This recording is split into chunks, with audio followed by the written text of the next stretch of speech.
Good Monday afternoon to all of you Titans fans out there, all you football fans out there. It is a football show brought to you by Sinkers. There we go. Got the nice swag after the draft party. Sinkers beverages, of course, in East Nashville, I didn't get that Bluegrass from in you. Hendersonville. I'll get you some swag. I know some people. The Kingston Group, of course, buildkg.com. Been with us almost 2.5 years now since the beginning. So two great and amazing local sponsors. We'll tell you guys about them a little bit later on. Still have lots of cool prizes to give to you guys from Sinkers. And shout out to Sinkers and Kingston Group for putting on a really killer, awesome draft party. Shout out to all you guys who showed up. Congrats to all the new fathers on the show as well. A lot of babies being made during these podcasts, apparently. D good. How's the baby? Let us know how the baby's doing. I hope mom and baby and everybody's doing great. Tim, tell us how the baby's doing. We appreciate you guys. And obviously appreciate everybody that showed up. Had a great time. We had a very distinct energy in the building on Thursday evening, Zach, which was, please God, not Will Levis. We got Peter Skoronski. The place went nuts. We had a great, huge, big, amazing party. And then Friday happened, and the Tennessee Titans trade up to the 33rd pick. Essentially swapping thirds, giving up a third next year to get Will Levis. We have a lot to discuss. The analytics, the press conferences, the strategy, wide receiver, all these different things. There's a million things to discuss. And as you and I were talking before the show, Zach, everything is interwoven. So it's all connected. It all affects one thing affects another thing. I didn't even make title cards. It's just all about the Titans draft because I was just like, there's just so many. And we talked about there's just so many layers to everything that did, and one choice had repercussions on another choice, which tells you about this position group, which tells you about the future of the team, which tells you about this. And it's kind of a really the most interesting draft I think the Titans have ever had. And it will decide the direction of the franchise moving forward for quite some time. Certainly with Will Levis. D good. That's not called for. Okay, it's uncalled for. We don't need to talk. And shit you were about literally just asking about his child, and he comes back with a "your wife" joke. Jeez, like, what are we doing here? All right, lots to discuss now. We are going to set some expectations for Will Levis because after the draft pick, I did some research on where quarterbacks are drafted. There's actually some really interesting information out there about where he specifically has been picked, which, as I've learned, is sort of quarterback no man's land. The middle of the second round is no man's land for quarterbacks. So we'll kind of give you some historical context and data around that. Do you think the only one, before I ask you in general, Zach, about your thoughts as a whole on the draft, the 6 new players and the strategy in general, we'll get into all the different details.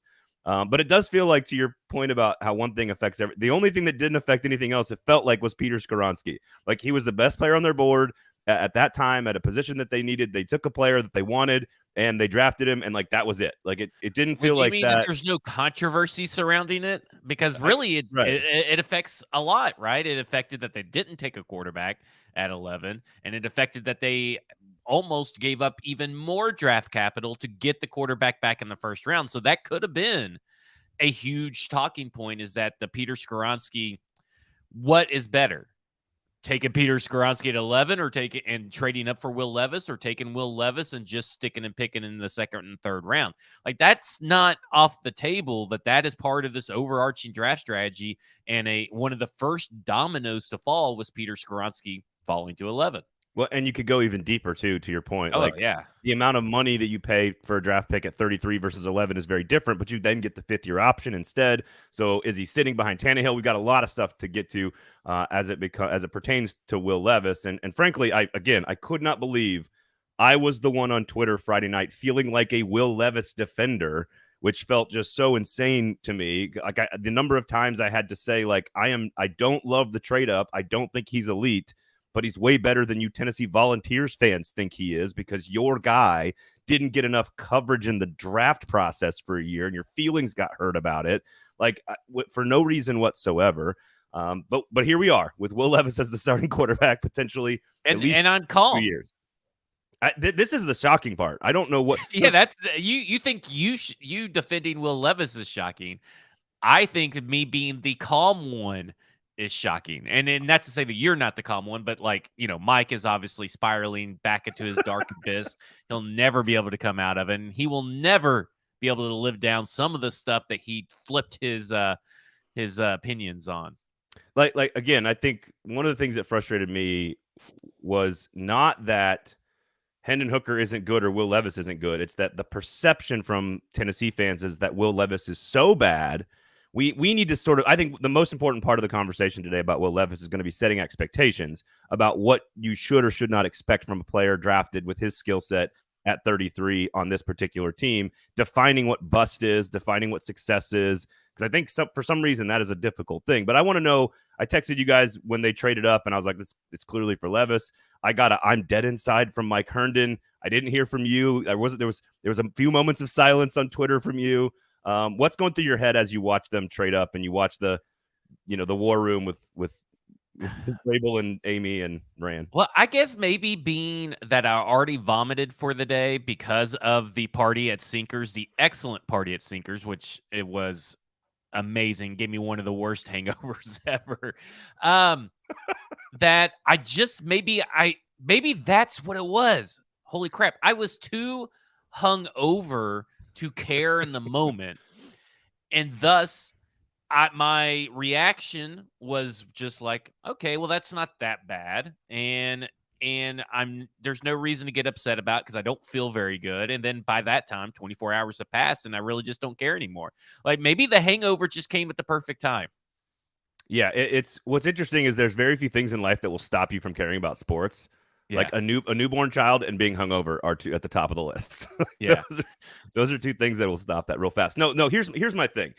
And do you want me to dive into the stats here on second rounders, or do we want to talk about the entire 6-pick strategy? And yeah, I want to get into these stats about second rounders that involve games played, which means that one player could just come in and throw one pass and count as games played. No, I know what you mean.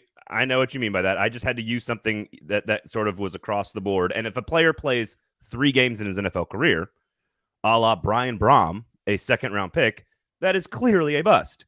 Christian Hackenberg played 0 games in his career. Geno Smith is clearly a bust, and Teddy Bridgewater is clearly a bust for their teams that drafted him, especially for the Minnesota Vikings that traded 2 picks to get. See, shut up. You're not wrong in your analysis of those 2 players. You're wrong in your use of the term bust. We'll discuss in just a second. But let me give out the number because I don't. Okay. Give out these worthless numbers that are already worthless because you say that they are clearly not a bust when they are. So you're arguing the semantics of this. That's not the point. The point is to discuss. Semantics matter when you're using data. Okay. Well, I would define bust slightly different than you, which means we are arguing semantics. Again, here's the deal.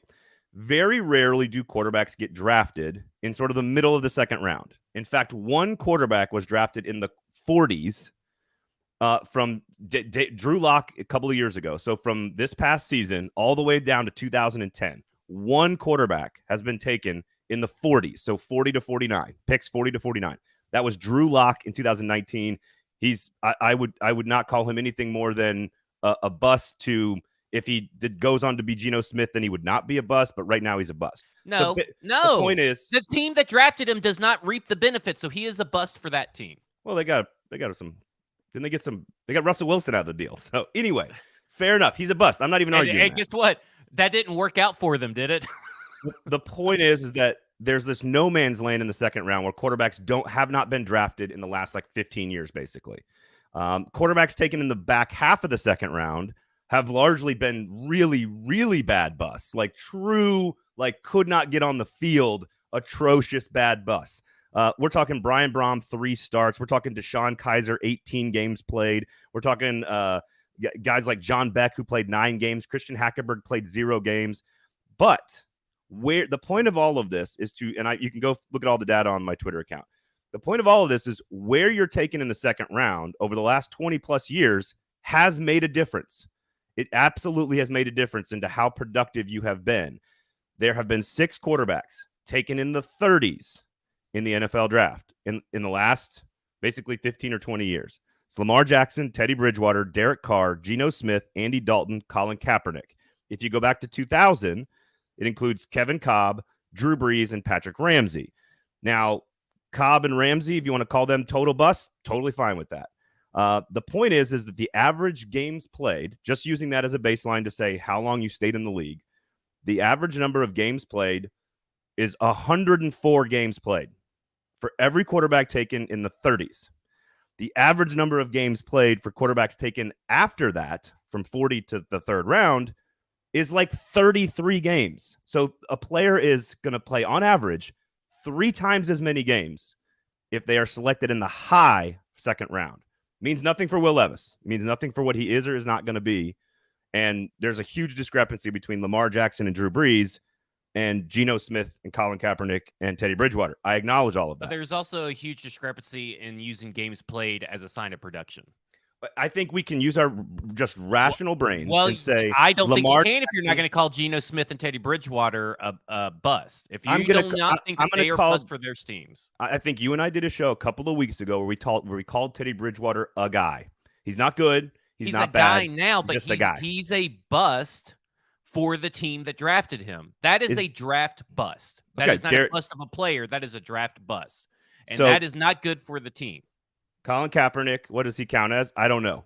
I don't know what to call him. A one-year wonder. He got his team to a Super Bowl, but then he had the whole off-the-field stuff that wasn't really his fault. He's clearly pretty talented, but then not. It's hard to analyze. We have to sort of use vague gray area language here. The point is that guys play 100 games on average, taken in the 30s, and the guys majority of that 30. For guys like Geno Smith and Teddy Bridgewater have been backup duty. Have been guys that come in and they're backups and they come in and play a few snaps. Andy Dalton's basically that guy here and there. Sometimes he's a backup. Sometimes he's a starter because Chicago doesn't know what to do. And the Saints were before that.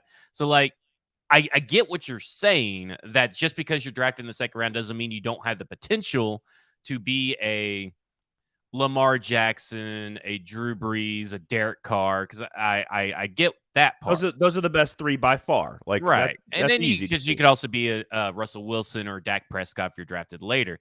Right. The issue I have is the terminology used to get this point across, which is the point. The overall point is that's just a fucking crapshoot.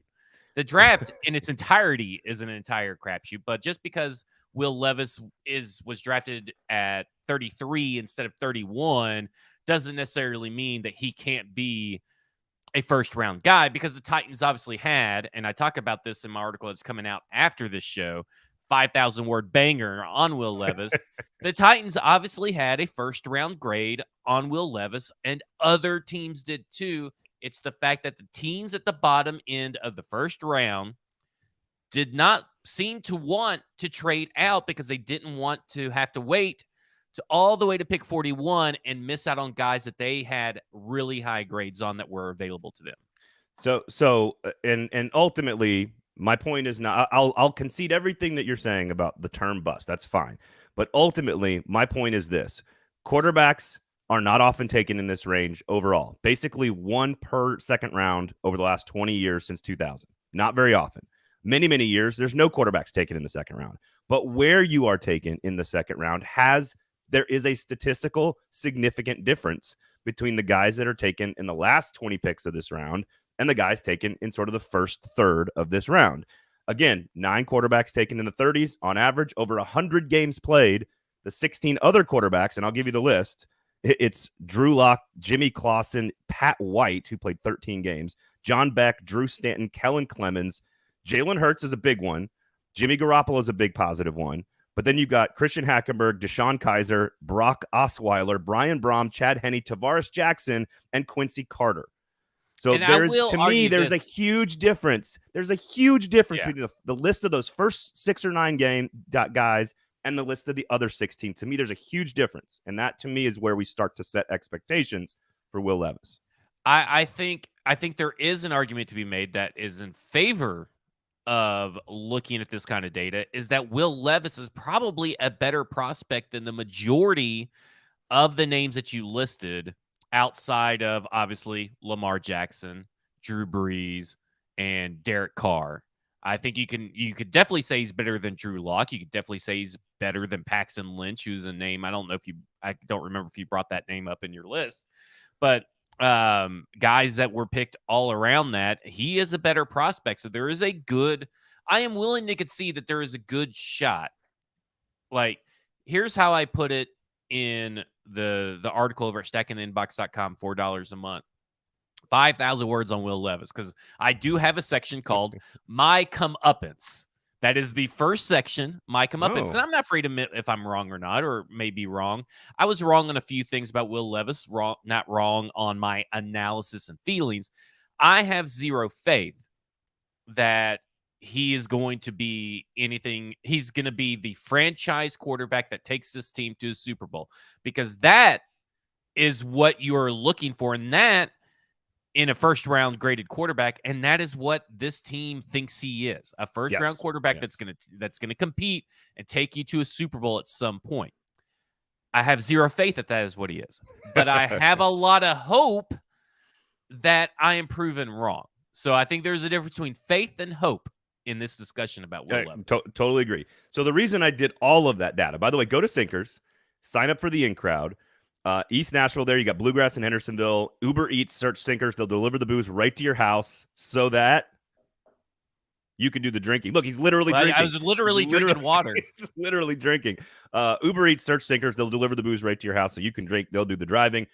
Kingston Group, of course, buildkg.com, locally owned and operated. If you have any questions about your house, please talk to them. My wife and I will not do anything on our house unless we talk to the Kingston Group. We built a whole little deal out there in the back with the carport for the kids and a shed built in and everything with like speakers and the whole deal for watching movies and listening to music. And it's all the Kingston Group. I promise you, go talk to them, buildkg.com. And of course, Sinker's responsible for that killer draft party on Thursday evening. Apparently it did. I'm glad you were riding home that night. So the reason I bring all of that up is to try to set some level of expectation, because the one stupid tweet that goes viral on Friday from me is largely just like, hey, I think Will Levis is actually way better than Tennessee fans, including you Vols fans, think he is. I don't think he's elite. I'm with you. I don't think he's going to carry this team to a Super Bowl championship. I do understand all of the intangibles. No, your college box scores are not directly comparable or relatable to the fucking NFL, for the love of Christ. That is not what means you're going to be great in the NFL or not. It's about level setting what expectations are. And when people are throwing the name Paxton Lynch at me, saying he's going to play 5 games in the NFL, well, then every one of these guys that made the decision to draft him will be fired and he'll be a complete bust. But I don't think that's the appropriate level set based on where quarterbacks, when they get taken in this range, they play a lot more. They start a lot more games. Let me ask you this. Jake Locker started as a top 10 draft pick, started 23 games for the Tennessee Titans. He is considered, to me, a bust that is the floor for Will Levis. I don't think Will Levis is any worse than Jake Locker. Jake Locker didn't love football. Jake Locker was hurt a ton in college. Are there some similarities in their games? Maybe. But I think Jake Locker at 23 games played, started for the Tennessee Titans, the organization that drafted him. To me, that would be considered the bottom and the bust and the floor. And I will bet everything I own that he starts more than 23 games for the Tennessee Titans. I don't know if I could get completely on board with you, because you had me, and then you're talking about betting money, and then here's where I'm at. The Titans, the worst thing the Tennessee Titans can do, and this is from Mike Vrabel and Rand Carthon's perspective, is to prolong bad quarterback play to the detriment of your team. Because the longer, if he puts together Jake Locker type seasons, which is technically what you said is almost 2 seasons, essentially. It's like 1.5, really. Yeah, essentially. But there was injury involved in everything. Yep. They're fired. Yep. If you play him in year 1 and he stinks, you don't have too much invested in him to not move on after this year. So I worry that if we get into this thing that like, oh, well, he'll start at least 24 games, but it's Jake Locker bad, everybody's gone. Like, that's not good. Like, you get what I'm saying? Like, I see that you're studying expectation that, like, okay, you're going to get maybe Jake Locker's best season is his worst season or something like that, but they can't afford to go 24 games of Jake Locker, or essentially, let's say a season and a half of Jake Locker, likely, because then if if you have a bad season this year and then you pass on like Caleb Williams and you think that, oh, it's Marvin Harrison Jr. is going to magically fix everything as a rookie wide receiver, and he doesn't, you guys are probably gone. Like, that's just how the NFL works. It's just how it does. So let me ask you this, and this is what's really, so Jason's already commented on this, and Trey and Tim, you guys have already kind of mentioned this. And the part that I struggle with is the value of the investment, because like if he's taken where Jake Locker is taken, right, at number 8 overall, then the expectation should be to carry a team to championship competition. Like that's the whole point. But taken at 33, and the trade up, while on its face I didn't like it, the trade up really was giving up a 3rd round next year, and that's it. They got their 6 players this year. And I talk about it. You're giving up technically 2 to 3 at 2 minimum, 3 maximum premier players in this trade. You know you're giving, because 3rd round picks and up are supposed to be starters on this team, right? Like those are supposed to be starters on the team, major contributors through the rookie year contract. So you already gave up 1 player. That's the guy in next year's draft, right? Yep. If Will Levis stinks, that means you wasted your 2nd round pick, and you could have gotten a premier player without trading up. And if you didn't trade up, you could have gotten Jalen Hyatt or Cedric Tillman if those guys tickled your fancies. And depending on how they're the 3rd, maybe, because depending on how those guys perform, maybe you gave up a 3rd premier player. So you gave up premier chances at premier players for 1 guy. However, no, you got Tajay Spears out of that deal too, so you have to include him. Well, I do include him in the article, but I didn't want to get it like too confusing for everybody on here. But if he doesn't turn out, then that is so it's like 2 to 3, right? Like because it's Levis and Spears for 3 picks. Cedric Tillman and Jalen Hyatt, if one of them turned out to be the guy or the running back. So I look at it this way.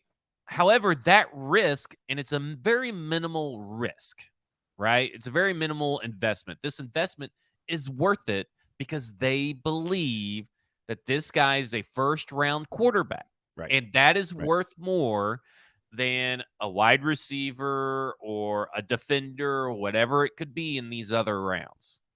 And I think, so to me, it's all, to me, I would define, I don't know, like Andy Dalton went to 3 playoffs in like the first 6 years. He was drafted right in the same territory. Drew Brees obviously is, one of the greatest quarterbacks that's ever walked planet Earth. Lamar Jackson has some questions, but also is an elite playmaker as well. Derek Carr's been a solid quarterback. I would say like number 13, let's say, in the NFL, like just give or take whatever your opinion is. He's been above average, but not great. If we want to say that Ryan Tannehill is like the number 10, 11, or 12 quarterback in the NFL right now, I think to ask Will Levis to achieve Ryan Tannehill's career is about what you expect from the 33rd overall pick. Now, when you grade him out as a 1st rounder, in your head, you're thinking, no, we got somebody better that's going to carry us, and it's going to start for 15 years and win a championship. That's the best case scenario. Their expectations are different than ours. Their expectation is that they are putting their job reputations on the line for Will Levis. It may not look like it if you were just a casual observer of the Tennessee Titans, maybe in San Francisco, or a fan over somewhere else. You look at it and you're like, oh, they traded up. You're watching the draft, traded up. Oh, that's just a little flyer or whatever. But we know, based on their words, their actions, that they believe that this 1st round quarterback, who they have graded higher than Anthony Richardson, but not as high as Peter Skoronski, is good enough to be a part of a Super Bowl contending team, and he is going to be one of the reasons they are a Super Bowl contending. Yes. However, I caution you, the fan and media members, not to have that same expectation. Yeah, no, I'm with you. I'm agree. I don't agree that he's elite. When he fails, you have to hold them accountable for their expectation and their standards. Yes, 100%. But now part of the reason I wanted to level set with early 2nd round picks being far more successful than late 2nd round picks, like just in general, is that, to your point, their expectations is a 1st round grade on a 1st round quarterback who's going to be the guy for the next 10 to 12 years. That's it. Like that's what they think they're drafting. And I think Tennessee Volunteers fans, for example, think again, he's Christian Hackenberg and is going to start 0 games and is complete garbage and can't like walk around without Hackenberg didn't even start one gum. game. Didn't play in one football game. Second round draft pick. But there are plenty of second round. There are plenty of second round draft picks that have gone on to be pretty solid, and some of them have been great. Again, Jalen Hurts, Jimmy Garoppolo, Drew Brees, Derek Carr, Lamar Jackson was 32, which is one spot ahead of Levis. So I think I want to know, when you refinance your mortgage, there's a break-even point, right? There's that break-even point down the road in where you save money on the closing costs, and that's why you refied. I want to know where's the break-even point on it being worth the risk. Is it the second contract for Will Levis? Is it 3 years of starting and then given the second year of his deal? Like, where is the break? Is it 2 trips to the playoffs? Like, I'm not. When do we know that it was okay to make the deal and to draft Will Levis? When do we get? He has to have like it's weird, right? I feel like you get your investment and you protect it because your investment is also your job, right? Like your reputation, and all that is on the line. You can suffer through a bad year this year, but you are going to have $100 million in cap next year. You are going to be able to improve around Will Levis, and he can't afford next year to have the Josh Allen rookie season. He needs to have the Josh Allen, depending on the surroundings, closer to the third year when they got Stephon Diggs. Like, he's going to have to make a considerable jump without playing experience if you keep Ryan Tannehill. And that then is worth the investment, at least for the 1 year, even if he fails miserably after that. At least you got one good year out of him on a second-round pick. But really, he's got to see a second contract for this to be worth the invest. He's got to be good enough, and the team has to be competitive enough for him to get a second contract for it to be worth the value, but also for people to save their jobs. Like, do you really want the Derek Carr experience, but you're trading out coaches every so often and you still got Derek Carr on your contract like the Raiders did? No. You want the Josh Allen experience where you're not getting any Super Bowl rings right now, and he's choking in games and this and that and all that. But at least you have this wild success year in and year out. And I think, and again, it's like, is asking the 33rd overall pick. I'm not asking the 33rd overall pick. Right, you know what I'm saying? I'm asking the first round grade quarterback. I agree, but again, that's how we got to think, though, because that's the standard we're holding them to. But so, it's I don't know. It's not. I know what you're saying. I think that you're still investing less, though, than what it would cost for you to trade up from 41 to 26 or using the number 11 pick. They tried to trade that away. So, no, they tried to make that investment. Basically, they came to buy a shack for $1 million, and the bank said no. All right, I'm going to do this just for the sake of having some fun. If he has Marcus Mariota's career, length and production and success on the field, is it the right pick? No, because Marcus did not have success on the field after 2016. Okay, multiple playoff spots. He's the number 2 rated. He had one playoff spot. He's won a playoff game. He's about a 500 quarterback. Game. And he was terrible that entire season, and then he was terrible the season after. I'm just saying. And they ended up having to use draft capital to go trade for another quarterback the season after that 2018. So yeah, that 4th rounder. I got you. Okay. I'm just trying to figure out where the number is where we go. All right. I think we just have to be objective. Like, I don't think we can make that decision or come to that conclusion based on our standards.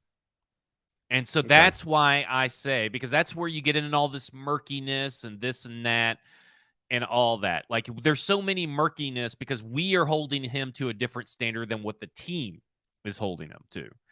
The team's standard, their baseline for success is a first round grade quarterback. I understand. Yeah. But that's not what they paid for him.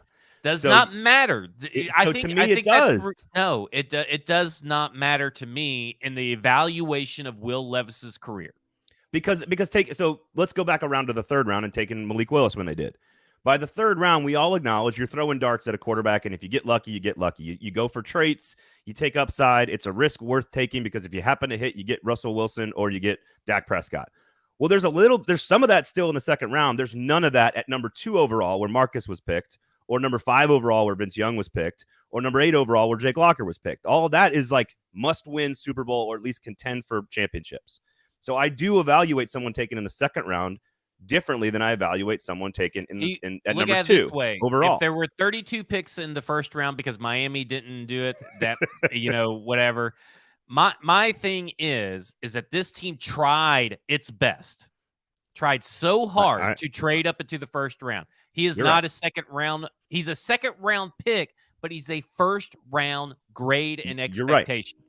Okay, so that's we fair. have to hold him to that expectation because that is what Amy Adams Strunk is holding them accountable for. You are correct. I agree with you. That means they all get big reviews because they underpaid for something that is worth way more for what they paid for it. So there's another part of the evaluation. They get to reap the benefits if he's successful of being geniuses, but if he fails, they're on the unemployment line. Right, and there was a reason he fell into the second round. So, no, I listen. It's all. I see the risk and the value. Same thing. We're just using different words. Like, we both agree that they believe that he's a first round pick, and you're trying to look at it from a value perspective. I'm looking at it from a standard perspective. I think that's the way to do it. No, I totally get it. And what I try to do then from value is connect like production to that. Right. I try to say like, well, what's the production that makes that worth the risk for you? And so again, this plays out. The risk isn't really big, except for the risk. The risk lies into not the value. The risk is you lose Mike Vrabel and Rand Carthon if he stinks. Well, so if he's garbage, this is what I want to say. I actually maybe we should go on the record here. Do they get another shot if he's Marcus Mariota's career? He gets 3 seasons. You get 3 seasons of Marcus Mariota. So we're not going to do the very first one because he's not playing this year. So you get 2016, 2017, and 2018 Marcus Mariota. Well, no, I want the first year of Marcus Mariota. 2015, he's got to play this year to get the first year of Marcus Mariota.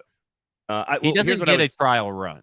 Here's what I would say. If you gave me 16, 17, and 18 Mariota, right, which is almost like, what did he have? 10,000 yards passing. He got hurt in that one. He won more games than he lost. So there you go. He'd have a winning record over that span. He was 8-7, 9-6, 7-6. I'm just using those numbers as for team success. And again, he took one of the worst franchises in the NFL and made the largest swing in franchise history from 3 wins to 9 wins. That to me is where I keep landing in my head, because I think you could make the case that if you get 3 years of Marcus's sort of like quality, not the injury stuff at the back end or the that 2016 season, he was really, really good. I would not call Marcus a bust at that position, even at 2 overall. I think there's lots of context involved in that, and I think he gets a bad rap because Tannehill came in and played great, do you think way Amy better in the Adams next couple of years. Is okay with, because there's not going to be that jump, right? There's not that jump in wins for this team. It's harder for this team. No, I agree with you. My question is, do you think that what's the leash that Amy Adams Strunk given him? Because her statement says it's Super Bowl or bust. And obviously 2023 is like the retooling year. We all expected it to be and all that kind of stuff. But she's in the room. They've told her, this is our guy. This is the guy that's going to take you to the Super Bowl. That's why we are trying to trade up in the first round, because we believe in this guy. I know. So if the end results just matter in the NFL, and no, I know. How many? Name me the last GM head coaching duo that unsuccessfully developed a quarterback, got a second shot to do that. I think Rand Carthon's entire life is tied to Will Levis potentially. He even admits that his life, but a GM's livelihood is tied to the quarterback decision that they make. And this is the guy that Rand Carthon and Mike Vrabel, because he's doing Mike Vrabel's bidding, have tied their future to. So I want to lay out I want your predictions on this because I want to tell everybody, like, give everybody like our like week after the Monday after the Well, draft, sort of. I don't know if I can give a Like prediction. let me maybe I'll what I say will maybe give you an idea because I don't think he's an elite top 5, top 10 pick in the draft. But I also don't think he's Paxton Lynch or Christian Hackenberg like everyone on Twitter thinks, which is complete garbage and hot trash, which is all my tweet said on Friday, is that he's way better than you think. I don't think he's great. So based on statistical averages of what quarterbacks do in this range in the draft and over the last 20 years, based on what we think of Will Levis, based on what we think the Titans have at wide receiver and now on the offensive line, based on the entire thing, my prediction is that he probably has a career that's similar to Marcus Mariota's, that they win one game more than they lose every year, that he's not elite, but that he's not like fireable at any given moment, and they are still stuck in the middle potentially, which probably is terrifying to hear if you're a Titans fan. He's serviceable, he's average, he's okay. He's not terrible, he's not great. And I think that's why he gets picked 33rd, and that's why he's, that's what I think is going to happen with them. Yeah, Daniel's misunderstood. When's the last time a head coach and GM both got to keep their jobs? Because he says Howie Roseman, well, new head coach. He says Steve Keim, new head coach. I got to have both that fail to develop a quarterback that gets to go on. And technically, they planned for the contingency of Carson Wentz sucking by drafting Jalen Hurts because they still started Carson Wentz. So he kind of got a little leeway there.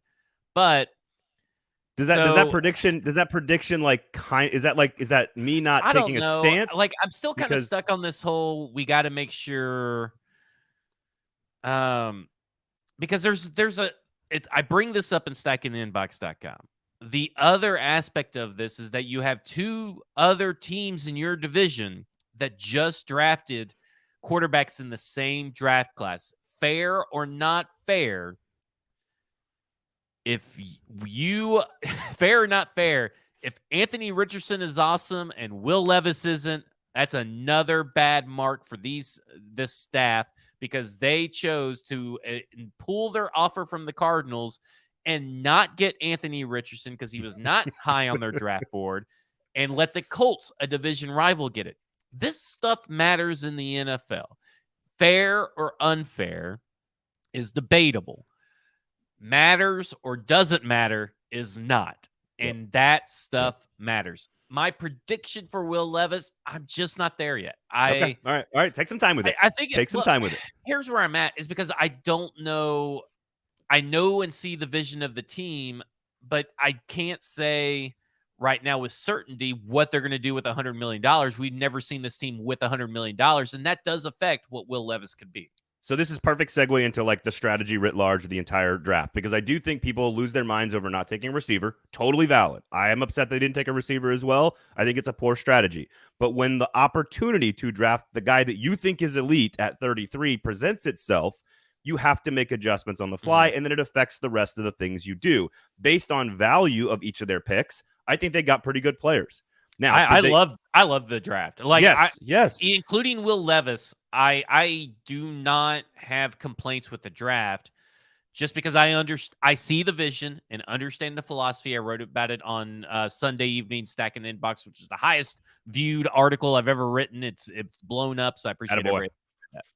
Well, so again, elite filling a spot with the guy that you think is the best at his position, whether that's left tackle or left guard, either one, doesn't matter. They think they've got a guy to fill a spot. They got a potential tight end that might give you some starts this year. Tajay Sharp, we think best available. Certainly, it hurt in that spot when I think it was Tajay. What did I say? Tajay Sharp? Jesus Christ! Is it Tajay or Tajay? Because Vrabel was saying Tajay, but you can't rely on an old man to get the pronunciation right. David Poyle, the winningest general manager in NHL history, can't say the name of his players correctly. So but again, Tillman and Hyatt and Joshua Downs all came off the board right before that pick when they took. But Tyler Scott was on the board when they took that player. A.T. Perry and Xavier Hutchinson were on the board when they took Josh Wiley in the 5th round. I think from a value standpoint, they did a good job. I think knowing you need to replace Derrick Henry at some point, getting a player that has a lot of things that a receiver can do, by the way, I think Tyjae Spears can do a lot of things that receivers do in the slot or whatever. So you're going to use him in a lot of different ways. You might use an additional wide receiver. So I think that helps lessen the blow a little bit. But here's my takeaway on the draft and the offseason. Their strategy was to make the quarterback better by protecting him and investing in the offensive line. They got UDFAs, they got free agents, they got draft picks. They spent assets on their offensive line first. And I assume their strategy is to go after the receiving core next year. And I don't actually have a problem with that strategy, big picture, if it works and all this. And the offensive line is one of the best offensive lines in football in the next 2 years. Well, let's be honest. This is where I'm at. And again, stackingtheinbox.com. I'm going to promote that a lot today because all this is just, involved in that article. All off season, man, this free agency class sucks. I hate that the Titans need to have a wide receiver. There's no wide receiver in this free agency class. Oh, why didn't they spend money on the free agency wide receiver? All off season, man, this wide receiver class is kind of shitty. I personally thought there was a lot of depth, but obviously I was wrong. I mean, like, the NFL told us that we were all wrong about this wide receiver class. If you thought the wide receiver class had a lot of depth, what they told you is that, like, it's pretty good, but it's not great. And we're going to go take the top 4 off the board, and it's going to kind of like through the rest of the draft and not be that great. There was a little wide receiver room, but it wasn't, a massive one. And, everybody told you, all the draft analysts said, and in fact, a lot of scouts even came on the record in various articles with the anonymous scouts and said, this wide receiver class is not that good. We just all chose to ignore that fact. And I'm one of them. Like, I chose to ignore it. I watched tape. I was like, man, these wide receivers look really good to me. Maybe it's just because I've been watching NWI and Chris Moore take reps, but like, they look pretty good to me. And then, after the Tyjae Spears draft and after that night, the draft press conference, it all came together. They told you, take your needs for this team and shove it up your ass. Shoot them into the sun if you want to, because we're going best player available. And to be honest, when I was creating my own draft board, outside of Tyler Scott, Tyjae Spears was my best available player. He was a 3rd-round pick. He was always projected to go in the 1st round. And you know what the NFL told you about Tyler Scott? He's a borderline 5th-round player. Yeah, late 4th. What they told you about A.T. Perry and Xavier Hutchinson? Get back into the film lab, nerds. You guys were wrong about that one. 6th-round picks. Well, unless they're really, really good, in which case we were all wrong together. But no, you're absolutely right. And this is what I think. Like, Tyjae Spears makes this team better. Does he start any games? Probably not. No. Does Josh Wiley does Josh Wiley make this team better? Yes. Is he a prominent piece? Probably not. Is Duncan going to start games? No, but he fills in a spot that you can cut Jamarco Jones, and he gives you depth. To me, I am always okay, especially if you draft the quarterback, to go offensive line before receiver. I'm always going to be okay to go protect your line, because that line being good and solid and sound affects every other piece on the puzzle. I personally believe in Treylon Burks, so I think Treylon Burks is going to be fine. Do I think it is atrocious that they didn't come away with at least another wide receiver that wasn't named Colton Dowell, drafted in the 7th round? Yes, I would have loved that to have happened. But if you're asking me, invest in the offensive line, invest in the receiving core, which one helps your young quarterback better first, it is always going to be the offensive line. They are not overcorrecting the mistakes made by the previous regime. You want to be mad that the Tennessee Titans didn't draft a wide receiver in this draft? Go get mad at John Robinson. Find him in Union City, wherever he's at, and at the Waffle House when he's chewing dip, waiting on his All-Star special. And go sit over there and say, hey, I'll buy you a cup of coffee, but I just want to let you know you really screwed the Tennessee Titans over. Unless, of course, they go trade for DeAndre Hopkins. They're not overcorrecting and overpaying because of someone else's mistakes. They don't have to. They don't need to. They didn't have the correct amount of resources or the right allocation of resources to overcorrect the wide receiver position. Do they need wide receiver position? Yes. Do I think that if they had drafted Tyler Scott in the 3rd round, would that be a better use of resources than spending on Tyjae Spears? I would argue yes. But that's because I have the need higher. They do not care about the need. And let me say this. If it hadn't been for Chicago getting Darnell Mooney Jr., to pair with Darnell Mooney Sr. when they drafted Tyler Scott would have been the pick in the 5th round over Josh Weil. I am just convinced that would have been the pick. And then you know what everybody would have been saying? Man, Carthon really got a steal of the draft getting Right. Tyler Scott right there. And that was just a few spots away. This team got better on the offensive line, got better in the tight end room, got better with adding an explosive playmaker in Tyjae Spears. They're hoping that Traylon Burks, Kyle Phillips, Chigo Okonkwo not only take the next leap, but stay healthy. And the defense got better, cheaper, younger as well, because they also have Harold Landry coming back, and that matters. And this team told you in not so many words that, hey, Zach, specifically me, that Christian Fulton conspiracy theory you floated out there, fucking stupid. Because we believe in not only Christian Fulton, I think they believe in Caleb Farley as well. Fulton, McCreary, Sean Murphy Bunting, Elijah Molden, Trey Avery, Caleb Farley, Chris Jackson. What they told us is that they are good with those 7 guys going into camp. And frankly, that is a lot of high capital and investment. And they added some UDFAs that won't amount to anything. But, I mean, overall, they're okay with taking 10 guys into camp. There will be new needs next year. The goal of this year is that offensive line won't be one of them. And that's what they did this year. Is they invested offensive line and technically quarterback should not be one of them. And that means that you can focus your energy on maybe, let's say, receiver number 1, maybe middle linebacker next year. Maybe those are the 2 needs you have next year. But clearly, you cannot necessarily address all of your needs and fix all of your problems at one time. And when the opportunity presented itself to get their first-round quarterback, maybe the guy of the future, who, again, I think is going to end up being like, probably not Derek Carr. Maybe, again, might just be Ryan Tannehill, like the 14th best quarterback in the NFL. I think that would be considered which is better than Derek Carr, so that's good. Which would be worth the risk if they went up and got him, and then would stabilize the position for the future, and you can move on from Tannehill, which is a whole other question we've got to answer. I've got a lot of questions here we haven't gotten to yet, but to me, I don't love that they didn't get a receiver, but I'm okay with it being focused on the offensive line and the tight end room, which sort of packs the offense in a more stable way in here between the hashes. And the only question now is going to find somebody that can catch passes opposite Chig and Burks, and you can do that. You can find those guys easier than you can find, stud left tackles or whatever. I think. And Titanic says it right here. They also fixed their books, which was the biggest thing they did, in my opinion. And I agree. This is why they couldn't spin big. They had so much baggage they had to get through, and when they're looking at the accounting of it.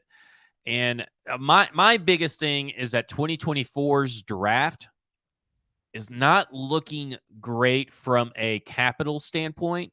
The Tennessee Titans have to find ways to offload players or gain draft picks in some form or fashion.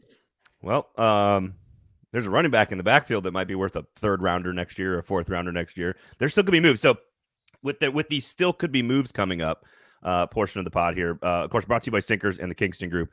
What is your initial thoughts on getting rid of Tannehill in some way, shape, or form and throwing Levis into the fire? There's obviously pros and cons to both strategies. What is your initial thought and reaction to the quarterback situation now? You want him to sit and wait? Do you want to throw him out there? Do you want to save some cap space? Maybe try to get a draft pick out of the deal? Where are you at on that? Well, this is the smart move, and this is the move. There's 2 different things. There's the move I think they're going to make, and then there's a smart move. Now, it does not necessarily mean the move they make is not smart. It is. It's not the worst move out of the worst thing they can do is just cut him. It's the worst thing they can do. It makes no sense. Don't do it. Do not cut him. Now, that being said, they should trade him. And unfortunately, this is going to suck for everybody, including media and fans. When you go back and look at trades made during the summer, specifically quarterback trades, there have been 14 of them. 10 of them came in August. So this is going to be a long summer. But that's typically when it's going to happen, barring a major injury in camp in between now and then. You know what else happens between now and August? Just like last year, we learned that Malik Willis don't hit. Yeah. That's what we learned last year in May and June and July. That's why this whole this action on the waiver wire thing that kind of Mike Vrabel alluded to in the press conference about wide receivers, I'm like, unless there's some weird workout incentive, most of these players are not going to be coming to your team until like June, July, and all this stuff. I just never understood that. The one thing, that part of that question. The one thing I don't like, I'm going to ask you about analytics here in a second as well. The one thing I didn't like about their post-draft press conference and their sort of talking points through all of this, and I think Rand showed maybe a tiny bit of inexperience through this, and Vrabel, and maybe the waving after the tight end pick was trolling. Maybe it wasn't. Who knows? I thought it was hilarious. Oh, it definitely wasn't. I loved it. But what I think is funny is like Rand's basically saying, no, we're rolling the dice and we're just playing the board and we're just taking BPA and we're just doing this whole thing. And like I don't agree with that's what they were doing, you know? And the one thing I don't agree with is when Vrabel and Rand Carthon say, oh, yeah, there's tons of stuff we can still do. Yeah, we can absolutely pick some players off the other teams where they get cut or out of the XFL or out of the USFL. Or the XFL one came out this morning and I was like, hey, like, dude, Butler redemption season. I'm all in. Just don't tell me that your strategy intentionally was to go get a scout team player, a player who was cut, a UDFA, or an XFL player as your answer at wide receiver. Just tell me that offensive line was a priority for us, and then we had a chance at a quarterback, and so we had to get something had to go. And wide receiver. Well, I don't think they were saying that was their strategy. They're saying it's not over. Like, okay, our I know, best player available did not line up with it. So they're not saying that's their strategy now. Wasn't their strategy going into the draft. It just turns out that the board didn't fall the way they want because they're, again, fuck the needs. I don't agree, but that is what it is. Right. But I would like for Trey to tell me here, what free agent is worth $17.8 million that they have to cut Ryan Tannehill right now? No, if you can get assets for him by trading him, you do it. They're going to keep Ryan Tannehill until listen, if they don't find a trade partner, I think they're keeping Ryan Tannehill because they could have already cut him if they wanted to and let him go out and find a team at the start of free agency if that was the plan, just to cut him. I'm telling you right now that I think that Ryan Tannehill is your quarterback, and unless the slimmest of possibilities that Will Levis shows you just enough that you're willing to gamble. But I think that is totally unrealistic that they are willing to gamble on 2023 without trade assets. I agree with you, but there's one thing: if you do cut him, that you could just that save money rolls over anyway. Right, you when could you save cut him, Trace, you know what I'm saying? Like that money's not going to be on the books next year. Yeah, you can save it either way. What I would say is, to me, Ryan Corey Tannehill Davis ain't coming here. I can go ahead and just tell everybody that. I know everybody's like thinking about that, but I think everybody forgot how this ended with him being on the bench for entire fourth quarter, pissed on the sidelines without his helmet on. Tannehill gives his team a better chance to win. They also have a better chance to win with a new tight end room, Tajay Spears as a part of the offensive game plan, Tim Kelly calling the plays, and an offensive line that will be ideally 10 times better than it was last year. That gives you a chance to win when you also already have a defense that is probably the best in the division, probably. So, like there is still opportunity to win. Will Levis technically right now is 23, turns 24 in June. Do you want him to take his first NFL start at 25? No, not ideal. That's not what you want. But Tannehill with this particular team upgraded the way it has been. There's just as good a chance they can win the division as anybody else. So, I mean, that's the thing is like, you can't go and lose again. Mike Vrabel cannot take that chance to have a losing season because you're talking about 7 straight losses last year. You lose this one, you're talking about 8 straight losses of Mike Vrabel in the Mike Vrabel area. You lose another one, there's 9 more losses. This team wants to be competitive in 2023 with the understanding and expectation that this team is not winning the Super Bowl in 2023. But you have to create, gain, and carry over momentum into 2024, or you're going to have nobody, no matter how much money you got, really wants to come play for you. So here, I agree completely with what you're saying, and here's what you want to be entering at about this time next year. Was it? Tannehill gives you maybe 2 wins more than Will Levis. Give me a fucking break. I can't believe someone put that in the chat. Okay, well, hang on a second, because I think you make a great point, and I want to sort of reiterate it because it kind of just crystallized. It just crystallized for me what the goal should be about this time at the end of next year and going into this season about this time next year. You want to be the team that is the piece away. That's what you want. Mm-hmm. And the Falcons thought they were a piece away when they drafted Julio Jones. Ironically, the Titans thought they were a piece away when they traded for Julio Jones. They were wrong. The Falcons were right. They almost won a Super Bowl. They probably should have. Way to go, Kyle Shanahan. But the Rams were a piece away. They went and got their guy. The upgrade from Goff to Stafford was enough, and they won their Super Bowl. You want this team to be built entering next season to be a piece away at wide receiver. That's what you want. And you go get somebody in the first round. You go get somebody in the second round. You go get somebody in free agency, whatever it might be. But you have the defense figured out. The secondary's figured out. The offensive line's been figured out. You got your Levis is ready to take over a la Mahomes after Alex Smith was given the boot. You are ascending into 2024 a piece away. That's the goal. That is the goal. You want to be a piece away, and just hopefully that piece is, Marvin Harrison Jr. or something. I don't know. What they're banking. Yeah, what they're banking on is that Will Levis learns behind Ryan Tannehill. Tyjae Spears is able to go a whole season, right? You have Chigakonkwo ascends, Traylon Burks ascends, Kyle Phillips ascends, Josh Weil, or is it Weil or Wiley? I thought it was Wiley, but I could be I don't know. I think someone told us, and I've already forgot it when me and Stoney were doing our thing, and I he's your can do multiple things tight end, right? Yeah. You got your wide tight end. You got 2 blockers and you got Chig, and then you need a guy that can do both. It's all about 2024. Yeah.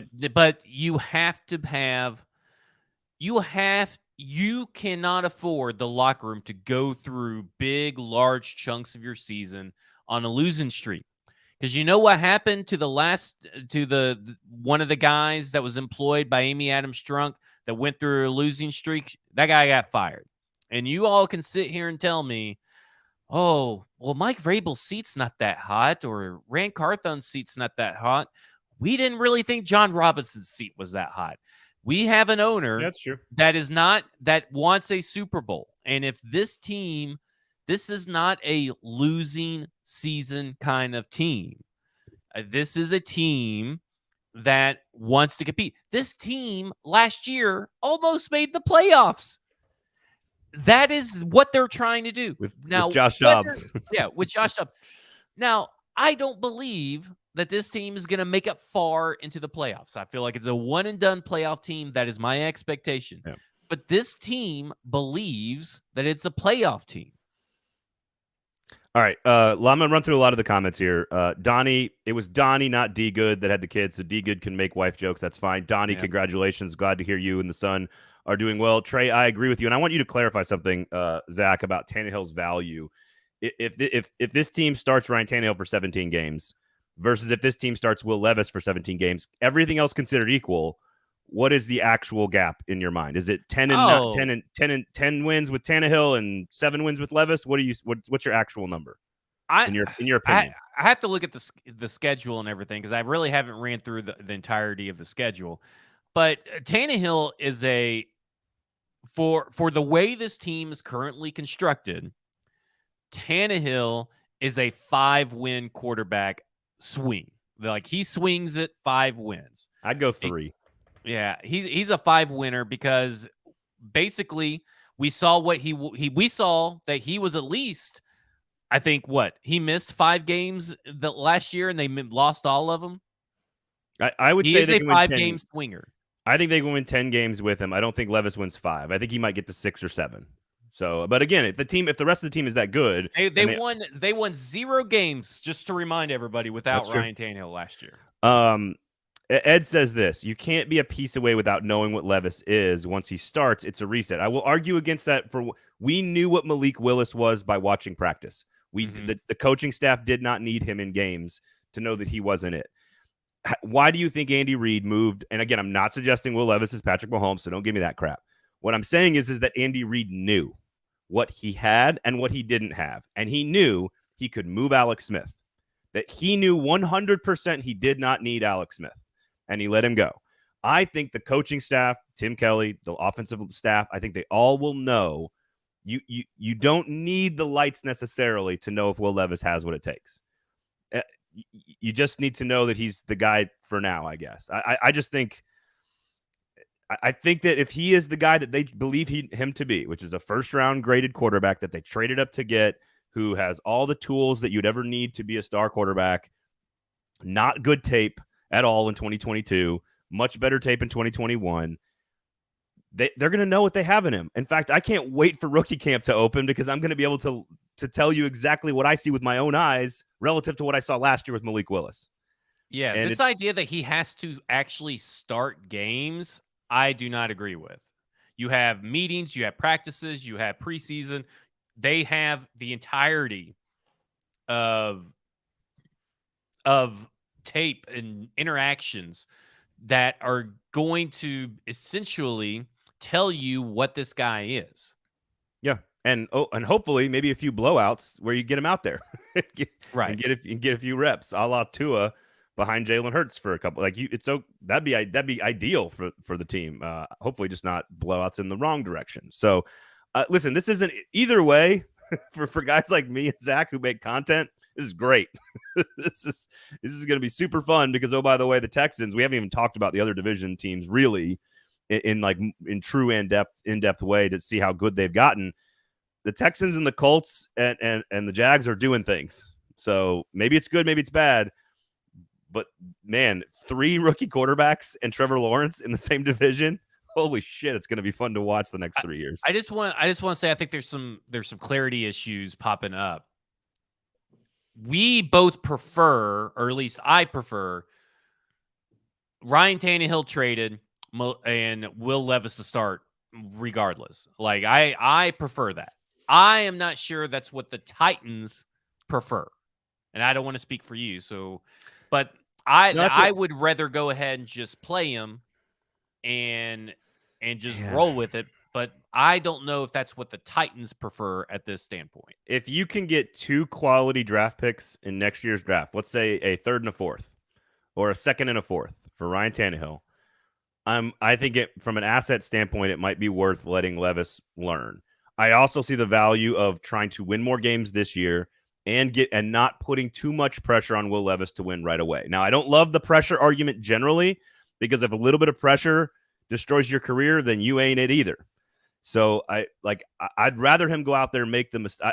You might have talked me into, like, if you can get assets for Tannehill, then go for it and roll with Will Levis, and let's all learn together and see what happens.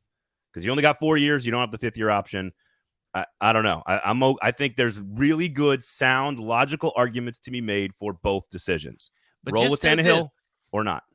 That if he plays and he stinks, there's a huge risk factor. If he plays and he stinks like Josh Rosen did, there is a risk of people losing jobs. Maybe it's the staff, people on the staff, which, isn't going to be a real big thing. Maybe it's both Mike Vrabel and Rand Carthon. Maybe it's just Rand Carthon. Maybe it's Mike Vrabel. There is a risk, but I think it's a risk worth taking. Yeah. To see what is going to happen with Will Levis. I personally am for Will Levis starting. I don't think the Titans are.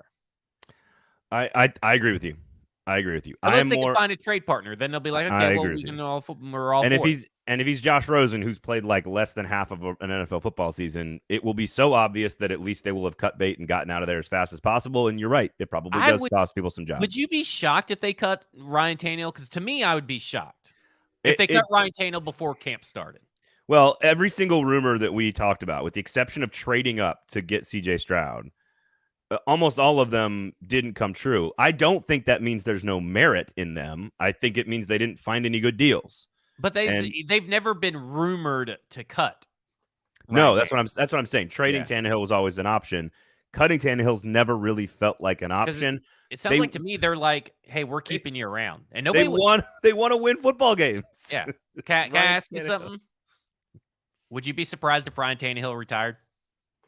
Ooh, I haven't thought about that. Nobody's thought about that, and I wrote about that in my article. I had not thought today. about that. It's coming out right after the show. I pondered the fact that is nobody, because let me say this. First off, if people start talking about this on local radio and start writing articles about it and talking about it on Twitter, they're stealing from me. I'm the first one to market. All right. Okay. I just want everybody to know. You guys listen. You guys are witnesses. No human has ever thought about Ryan Tannehill retiring, ever. Nobody's brought up. Maybe if they've thought about it, they've never had the courage to do what I'm about to do. Yeah, we got witnesses. We got witnesses in the chat for sure. There's witnesses there. Is it that crazy that if they came to him, right? They kind of talked to him and everything. He's 35. He wasn't in a great headspace over a year ago. They save money if he retires, right? Because when a player retires, it's just like being cut. He loves his family. He loves going out doing stuff like fishing and all that kind of stuff. And my God, did they put him through the fucking ringer last year physically? And they put him through the ringer. He's kind of coming over, being injured. I could understand the idea of Tannehill retiring, and I don't think it's that crazy, and it benefits the team because let's say this. If he can't unretire and just go play for another team. Well, they still own their rights. So if he could be retired, the other teams come calling. They're like, hey, we want to trade for Ryan Tannehill because so-and-so went down. They have to do that.